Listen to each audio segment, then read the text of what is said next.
High বন্ধুরা, কেমন আছো সবাই? আজকে নতুন রেসিপি নিয়ে চলে এসেছি।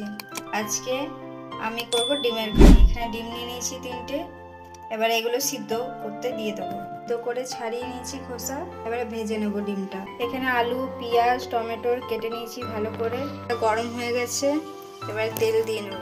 দেখতে পাচ্ছ তেলটা ভালো করে গরম হয়ে গেছে। এবারে ডিমগুলো ছেড়ে দেবো। ডিমগুলো দেখতে পাচ্ছ লাল করে ভেজে নিয়েছি ডিমগুলো। আলুটা ভেজে নেব। আলুগুলো লাল করে ভেজে নেওয়ার পর নামিয়ে নিয়েছি। এবারে মশলাটা কষে নেব। পেঁয়াজ দিয়ে নেব। এখানে মশলা পেস্ট করে নিয়েছি। হলুদ গুঁড়ো, নুন, লঙ্কা গুঁড়ো, জিরে গুঁড়ো, ধনে গুঁড়ো সব দিয়ে নিয়েছি। টমেটো দিয়ে দেবো।